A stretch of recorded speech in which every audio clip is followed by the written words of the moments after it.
And welcome to Stand Up Memories. Another You know, these episode. things always air oh, man. so much past when we record them. Well, Because my opening line will not make sense. Because I was going to say, wow, I sure am glad I'm not a turkey. But now it's probably going to be no past sense. Christmas. Yes. Well, we don't know. So if why it'll would be you that say long. that? All right. Makes no sense to say that. Well, I feel bad about your opening line, but how did my opening line go? Not well. I never listened to it. Okay. You know why? Because they don't listen to it. Okay. They're waiting for... Somebody's got to do it. They're waiting for a witticism. Welcome to Stand Up Memories. I'm Peter Bales. This is Jackie the Joke Man Martling, and a terrific guest. I work with Peter. He does.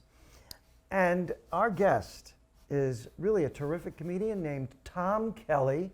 And we're going to dig into him because he told me Not for earlier- nothing. There's never been anybody that sat there that he didn't say was a terrific comedian and a wonderful person and a gift from the God. No, and I listened to the podcast, and I'll tell you, a third of the time he is full of crap. Yeah, third. At least. Yeah, direct message me if you want to know who my list is. Now, for is who I he think you're sucking lying up to you by saying he's actually heard the podcast? No, I go on a lot of long drives alone, where I get very, very bored and desperate, and then I get down to stand-up memory. I get that. I actually had a guy come up to me at a party the other day and said, hey, I'm a young guy and I listen to every episode. And I said, what's wrong with you?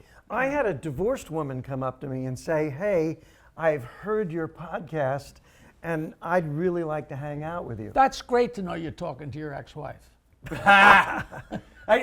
For you guys, like especially as comedians, do you find I have a podcast of my own, and I find it lonely unless I get direct messages from the listeners. Like I have 80 core listeners, and then the rest are just blank numbers. But like a comedian, I need to hear the laugh. I need instant gratification. You're going to record a brilliant show with me that's probably not going to air till Easter. Does that satisfy? Back up. How'd you get 80 listeners? 80? Now, Wow. actually, you've said something. That's double digits. He's said, Almost triple. Almost triple. he has said Very- something very deep.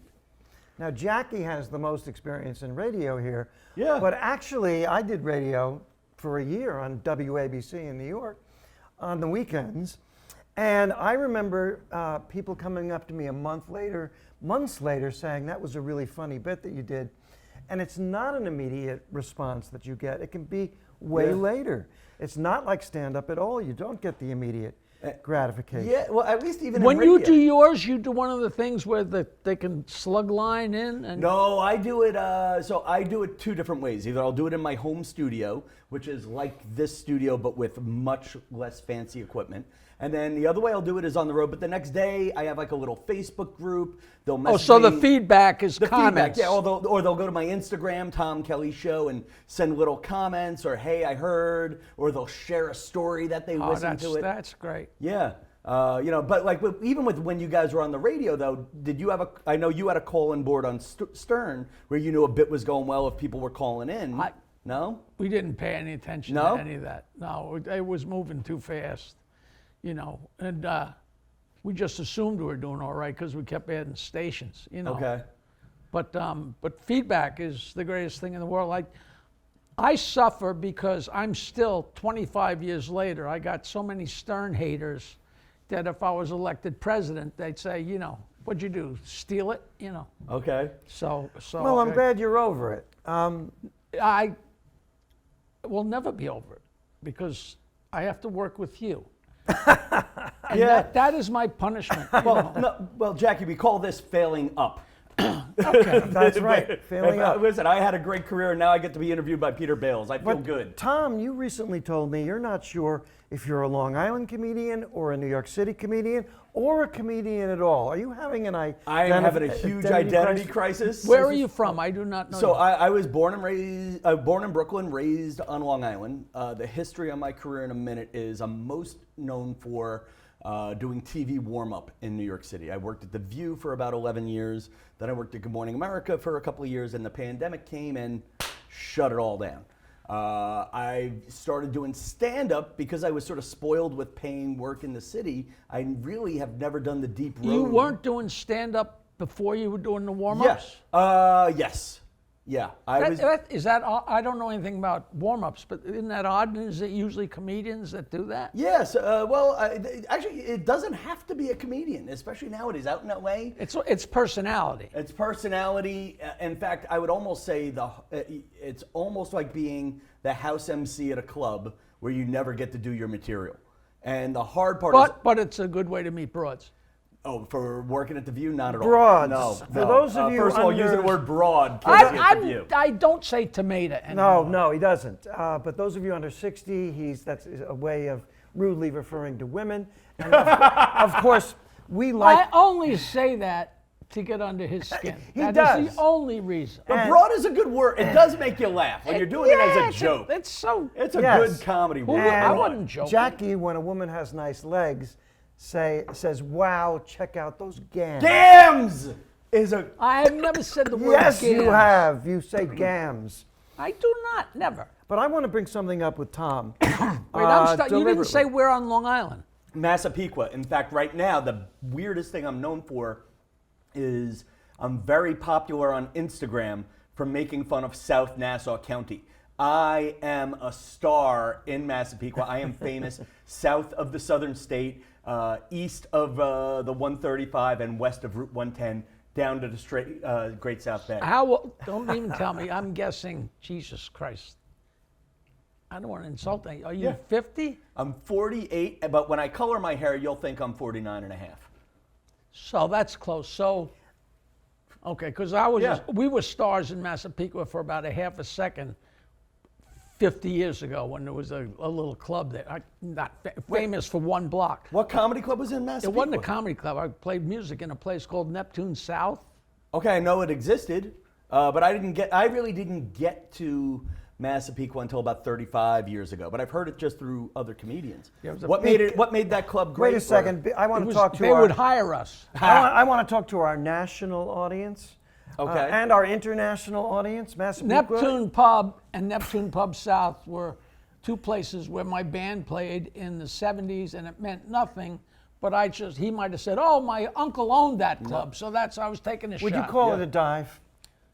No, I wouldn't give it that much credit. Now, Yeah. a couple things I want to ask Tom about. You were talking about the future of comedy maybe being hyper local. What do you mean by that? Well, listen, we're in an age right now where, listen, you're a national radio personality, a national comedian, you're a national comedian, and here we are in the basement of a chocolate factory doing a radio show, for lack of a better word, for a very niche audience. And now when you get into the thing of anybody can do a national show, what humor is not being done? So I've gotten lucky this year making fun of towns that nobody wants to go to. I've become popular with hyper-local Massapequa. But you don't have to be from Massapequa to laugh at your Massapequa jokes, because everybody knows what a small town can be like. Well, no matter where you're from, I don't know. So I'm going through, I think I'm benefiting from the cheap laugh too right now. Like if you want a cheap laugh from someone in New York, you just say, there's traffic on the Cross Bronx, and the crowd will clap for you, or whatever. So I'm getting a little bit of that, and then a little bit of, I just have the inside track. Like Massapequa right now is famous because they have a serial killer, but I can make a joke about I'm a Nautilus diner person over a Massapequa diner person. I'm a classier human being. Everybody else on Earth won't laugh, but the people from there will go nuts. I like that. I think that's that could be universal. I really, really believe that. I hope. But I think there's also a way of taking universal humor, slap some local words on it, and you build your base. So like right now, if we're using metrics of Instagram, and who knows if I'll make any money off this, but it got me at least recognized in the comedy clubs on Long Island again, was by doing local jokes about Massapequa. People from Massapequa started calling governors and saying, "Hey, are you booking this guy, Tom Kelly?" And that opened the door for me. And governors at first said, "Of course not. What are we, crazy?" And at the beginning, you're absolutely right. They're like, "Who's Tom Kelly? He's the warm-up comedian from New York City. We don't need him." But you built up I built up a need. It's so funny, but I found out so long ago, 80 people don't have to call a club and request you. Okay. If 5 people call a club and request you, they wind up calling you, and it's so weird. I haven't done that in a long time, but you want to go back to a club and you haven't been there. You should tell call this place and have your friend call this place. And I can vouch for the fact that the inverse of that is true. If 5 people call the club and they don't want to see you, you won't be back. Yeah. I got a few of those too. Yeah. And I also know for sure one person calling 5 times doesn't help. And I believe me, I've tried. Comedy Cellar, I'm talking to you. Now, Tom and I have worked together here on Long Island and other places. Yeah. First time I worked with you, I think, was out at South Street Seaport in Connecticut. I don't know if you remember that gig. I vaguely remember Yeah, that. I I'll tell you what I remember remember you from. I mean, do you promote your comedy school on this podcast? Absolutely. Oh, okay. And you know who it really irritates? See, it's irritating, but it's an issue. See, but this is the thing. This is why you do the podcast. You got to make money on the back end now. You got to move it. Thank It's you, all about Tom. integration, Jack. StandUpUniversity.com for new comedians right here on Long Island. Check it out. Thank you, Jackie.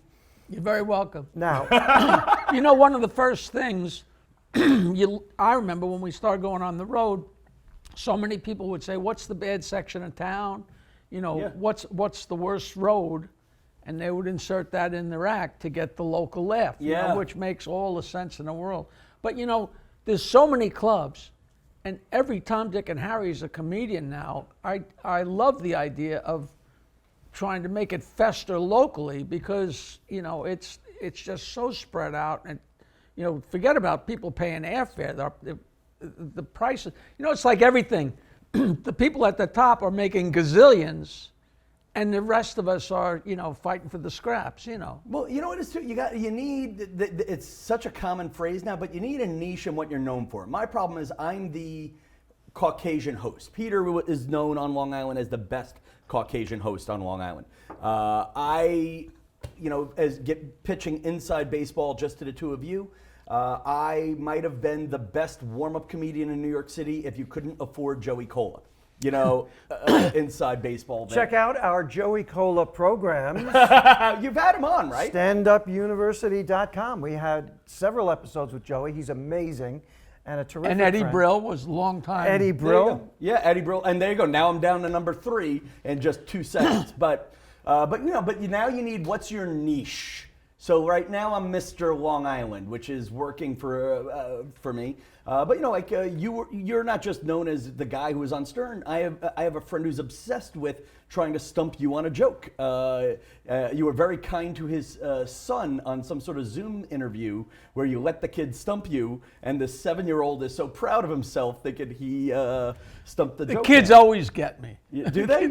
What do you let him? Because I was in Los Angeles working on some kind of show, and we went with the cameras and the gang, and we were under the Pantages marquee, and people are coming up and, all right, I got a joke. And of course I knew all the jokes, and some little kid comes along, like 5 years old, and stumps me with a joke, and the crowd went nuts. And right after him, a little girl came along, and she stumped me too, and the crowd loves it when I know the jokes. But they really love it when I don't, because they just want to beat the hell out of me. But it's a fun thing. It's a stupid thing, but it's a fun thing. But at least you're known for something. No, but you need a thing. So I guess for me right now, my thing is I'm half living at my parents' house on Long Island. My joke is that I have my own apartment in the city. I'm just not using it. Because there's no free food there. There's no free food. And you're also heterosexual, but you're not using that either. Yeah, there you go. And that's my life. No, listen, I've made my shtick right now, and I think I'm getting too old for it because you accurately guessed my age +2. I was always the not getting laid guy.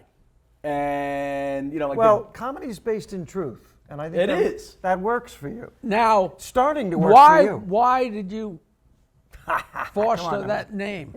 Not getting laid guy. Well, I never actually fostered that as a brand, but it was my humor, my act. And it's easy, like if you're performing at a TV show, I make fun of the bald guy. To Peter's point from before, you're now getting a complaint letter to the production manager, there's a new comedian next week.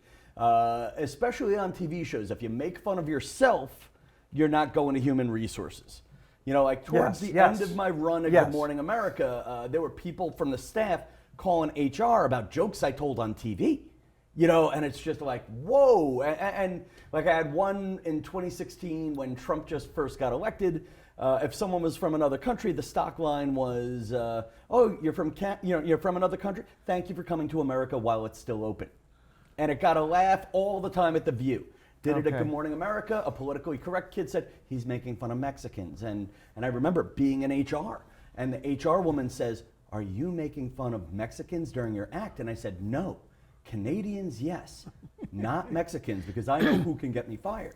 And that's the thing, though. But if you make fun of Tom Kelly can't find a girlfriend, nobody can call HR because it's about me. Now, And that's always absolutely true. Tom, you can make fun of people more if you make fun of yourself too. I want to get right to brass tacks. This is stand-up memories. We can talk about anything here.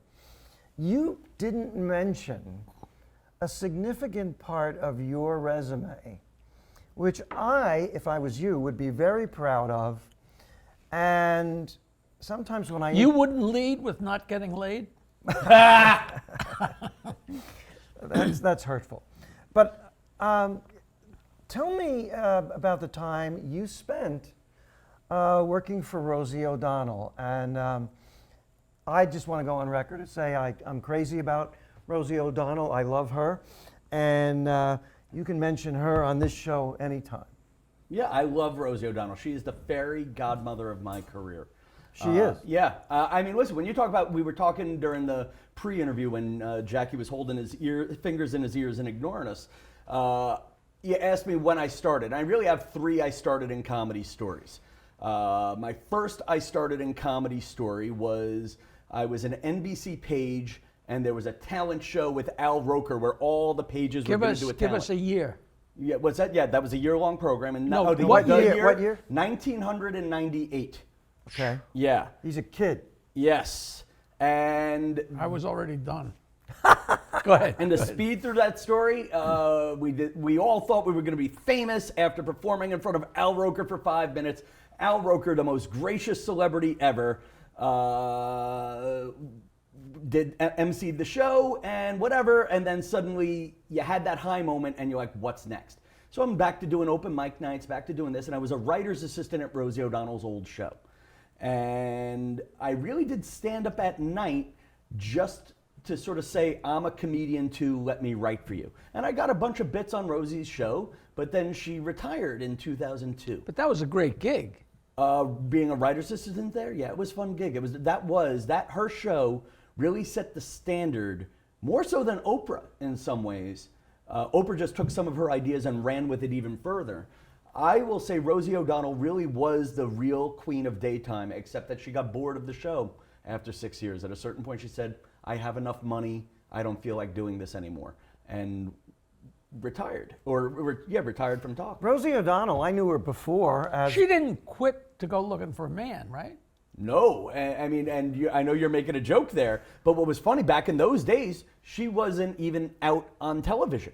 She just had children and a friend who was living in her house. I mean, the year 1998 to even 2002, she was in the closet at that point. Yeah. That's so funny because it's just so hard to believe how it was, and that's how it was. And you couldn't really say it because all these housewives. And I'll tell you something, Rosie, I knew her. You know, she was Peter's girlfriend for a while. No. And that's not a joke. No, we were good friends. But you were good friends.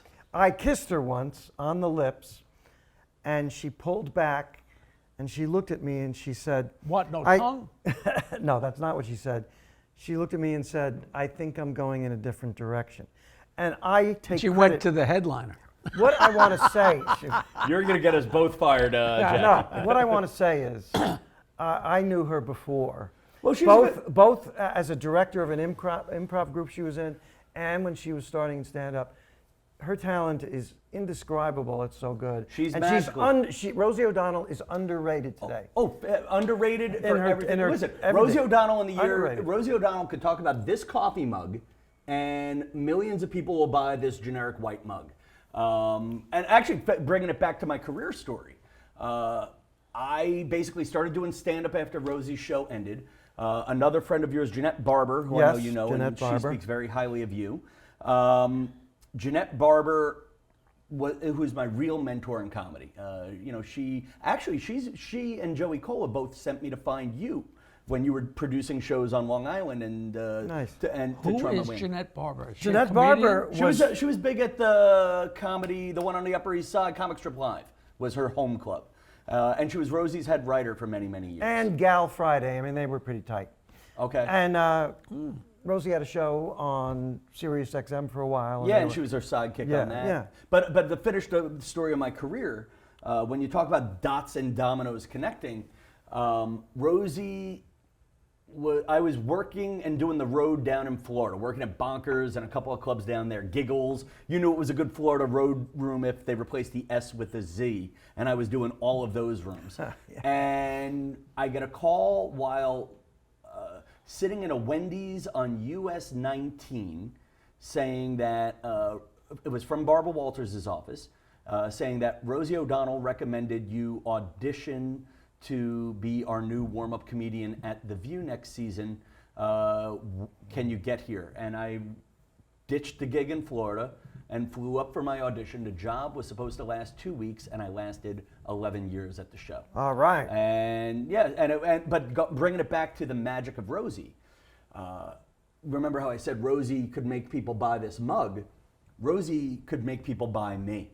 I was just a crappy comic with 7 minutes, and I just remember Her word was gold. her word was gold, but she could infuse you with believing you were worth it too. I Yeah. can't agree more. I mean, and it was funny. Joey Cola would have gotten that gig, but Joey was at Martha Stewart. Joey was her longtime warm-up comedian. But I remember being in the hall and I'm like, Rosie, why the hell did you and Jeanette recommend me for this? And she's like, you could do it. You've seen what Joey does. You're nice. And then you just sort of manage the questions in the commercials. And yeah, she Was taught me how this to your fake it. first warm-up? I went straight to the big leagues, my friend. Yeah. It was Wow. my first warm-up gig. Other than watching Joey as an NBC page and as a production assistant, I had no real experience watching warm-up. As far as being exposed to great comedians, honestly, the names weren't much bigger than Peter at that point, and I mean that is a compliment, you. but Yeah, also with a little bit of a self-effacingness of like as big as I could get for knowing comics was Belmore, Long Island. You know, like I wasn't in theaters or anything at that Now, point. I'm ashamed to admit, I can't remember being at a TV show where there was a warm-up person, and I really don't have any concept. You know, I know there are some shows that have, Well, in New York, it's a different art too. Like what kind of show? Like for talk shows, like and giving credit to Cola, Joey Cola sort of invented what's popular with daytime in New York City, which is the comedian does the commercials and 15 minutes before the show. You go to Seth Meyers, where there's a guy, Ryan Reese, who just did a documentary on warm-up comedians called Ryan Reese, I know him well. We worked at Dangerfields together. Yes. He's a terrific So he comedian. just I don't know produced a that. great Yeah, independent yeah. film on warm-up comedy called Before We Begin. And it just premiered at the New York Comedy Festival. And if you go to Seth Meyers or The Tonight Show or even Colbert, it's just a warm-up comedian does 15 minutes while all the big shots are backstage and you don't know the warm-up comedian is alive. My magic was a little bit different in that people didn't really, by no means was I a star, but at least people might see me or hear me in the background during the Yeah. commercial breaks. And I always Yeah. say good warm-up comedy is almost kind of like you blend in.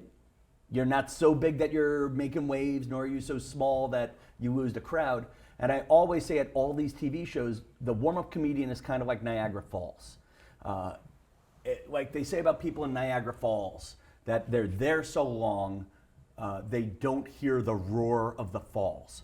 And they don't even know the waterfall is going. But when they leave Niagara Falls, they go crazy because they can't hear where's the that fall. noise? Right. Yeah. You know what older people are thinking? Niagara Falls. Slowly I turned. No, that's just you thinking. No, that. the Three Stooges that's did that. way before my I That's- love that the two of you did it in Abbott- sync, and I have Abbott- no idea what this reference is. This is a reference to Abbott and Costello and the Three Stooges, and a fairly standard silly bit from back in the day. And I think it was before it was on Abbott and Costello. I think it was an old vaudeville, I think it was too. which I didn't know at the time. It's just some guy is in prison for strangling his wife in Niagara Falls or something like that. And if he hears the words Niagara Falls, he goes nuts. And then, of course, they say it by accident 5 times more than they should. You know, that was the brilliance of Abbott and Costello. Something's funny twice, and they do it 10 times, you know. And they could do 3 movies with the same joke. And they could, and they did, you know. But that's I know there's some shows where the people just come out and say, you laugh when the applause sign's on, because I remember going, when I was a little kid, to a TV show. What show? You know, like Do Re Mi, and so I'm Okay. talking about the 50s, Yeah. you know, and it would be 2 seconds. And then when I started hearing about warm-up comedians, I was always wondering what it entailed and how long, you know. Yeah, some have them, some don't. Like Live with Kelly and Mark, which is really the Regis show. Regis doesn't have a warm-up comedian. Regis just has, or what is the inherited version of that show. Gelman goes out and does 5 minutes and says, hey, everybody, I'm Gelman, please clap. But I'll argue the audiences there are kind of always at a 4. Like, they're just excited to see Kelly. They don't want the crowd that crazy. Right. They don't need the laughs. I'll argue there's my successor at The View is very good at it, a woman, Regina, and I was brilliant at it too, where they get political, the crowd gets angry, and then you sort of need to reset them. You know, like segment 1 is all about we don't like whoever is president, and then segment 2 is let's talk about makeup, or let's talk about donuts. I don't know. So you do need to sort of reset the tone on some of these other shows. Do you miss it? You want to go back to it?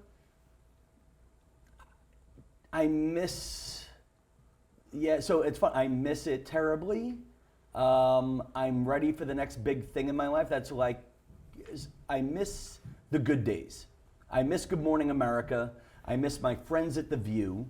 What time are we talking? Oh, The View was the best day. I never should have left that. It was a great job for the live show. When did you have to be there? Show went live at 11. They asked me to be there at 10. I would go in at 10:30. So you didn't have to be there at 4 o'clock in the morning. No. Now, when I did Good Morning America, that was a little bit harder on the body. But it was harder on the body because you had to really be there at 6:30 in the morning. And then be on stage by 7:20. Now let me ask, Jackie told me something once, and I'll never forget it, but it makes sense. You told me that you had to be at Stern at 4:30 in the morning, and it was so insane you could make it, because if it was 6:30, you couldn't have made it. What a trip. No, 4:30. Well, you have your information wrong. But That's my job But here. the gist of it is, it was so absurdly early Yeah. that you couldn't even think about it. But people always said, what time do you have to get there and start working on the bits and get warmed up? I literally would sit at my place on the show 10 minutes before the show started. So I could get there at 10 to 6, or I could get there at 5:45, or I could get there at 5:30. But it was, the brutal part was getting up so early because I commuted from Long Island. But there was no sitting around and what are we going to do? It's like, in the very beginning, we'd sit around for 5 minutes before we went in. Those were great days, because it takes a while to learn. When I first got on that show, I'd be like, Jesus, my wife is such a pain in the ass. You know, she's such a jerk, blah, blah, blah. And then we go on the air, and the first thing Howard would say was, hey, Robin, you should hear Jackie bitching about Nancy. I'm like, eventually you learn to shut up, you know. Okay. There was no men's room closed bubble, you know what I mean? Would he gravitate to the stories that you didn't want to share on air? Oh, Yeah. That was the name of of the course, game. that was the whole point. And then you learn that if there's something you want on the air, you brought it up kind of like you didn't want it. You know what I mean? You know, you learn to play the game. You know? Jackie, look what we got. Oh. We got our sponsor. Hand me one of those. I don't think he was that bad a guest that you got to wipe yourself out afterwards. Wow. Or are you having this for pure pleasure, for sheer enjoyment over a few ice cubes in a glass? I tried it. Okay? What is this, cannabis juice? This This is is THC seltzer. This is the Cycling Frog cannabis company, Cycling Frog, and there's an actual frog cycling in an 1890s bicycle on here. And they have different flavors and different levels of THC and CBD. I tried it, got a nice buzz, watched a movie, had a great time. Now, you said before you've been high like once in your life. Only once, but I don't know if this is a good story to tag with the sponsor. Yeah, Well, don't screw up our sponsor. No, this is. It was not, but this was not. So, But let me just say about our sponsor, Cycling Frog. This is a high with no hangover. This is a high that is so this really is nice. Where, I mean, so this is where I would have benefited from Cycling Frog. Actually, You would've. I would have. So I have never done drugs. I don't really drink, and I don't like the idea of doing drugs. Being out of control. But I do love cookies. And I went to a party, and there was a plate of old Italian cookies, and then there were a plate of beautiful gingerbread cookies. Now, I had a beer, and they had these little to-go boxes. So I took 10 of the gingerbread cookies, went out into the car to sober up.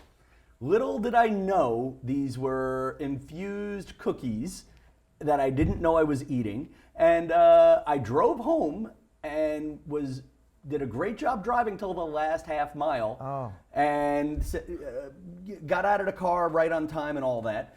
And then I went, and I was staying at my parents' house on Long Island, and I said to my 80-year-old father, and they, Dad, call an ambulance.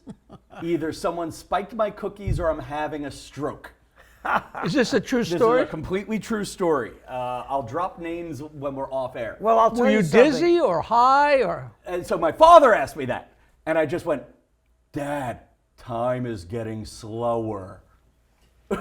This, Okay. he ate too many gingerbread cookies. This is so this is- controlled. And I would have benefited from this. So you know what you're This is doing. why you enjoy Cycling Frog. It's a great high with no hangover. And they got the it's- measurements on it for what you want, how much CBD. 2 how much milligrams or 5 milligrams. Now they have iced tea that's 50 milligrams. have a but big they one. have a new one that's cran apple or whatever, and that's a 10, which is perfect. That's Okay. that's Yeah. what I drink before I watch a movie. And this one, Black Currant, is a 10 CBD and a 5 THC. But they have different levels. Now, we have, how cool are we? Watch this. Yeah. A discount code. And if you use our discount code, you get a discount when you go on cyclingfrog.com. And the code is, Jackie. SUM20, but it's capital S, capital U, capital M, Stand Up Memories 20. SUM20. And the website is Cycling Frog, just like it sounds, cyclingfrog.com.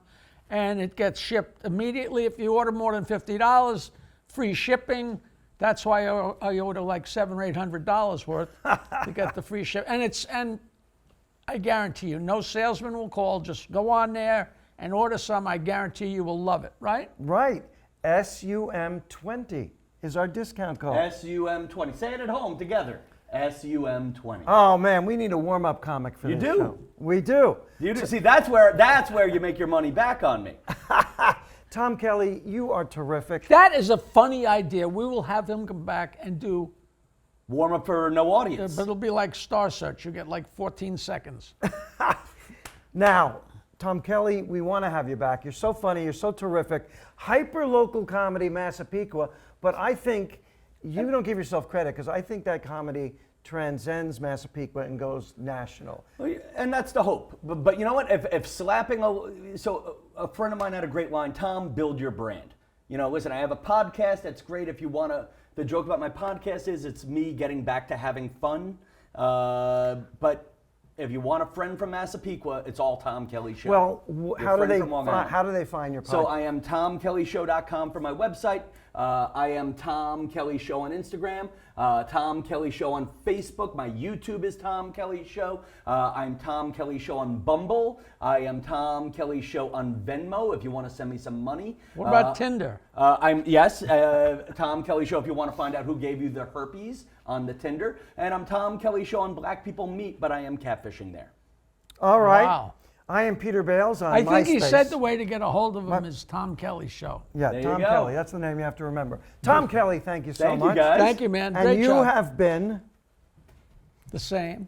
the same as always, Jackie the Joke Man Martling. I have been Peter Bales. I don't know when this is going to air, but I'm on a TV show, a cable show, in early spring. Are we that far ahead? No, we're not that far ahead at all. We're coming out quick now. Amazon Prime, the better sister. Do not take a pee. You will miss me. Thank you, everybody. Good See you job, next time. Thank you. Thank you, guys. See you next time on Stand Up Memories. All right. Woo!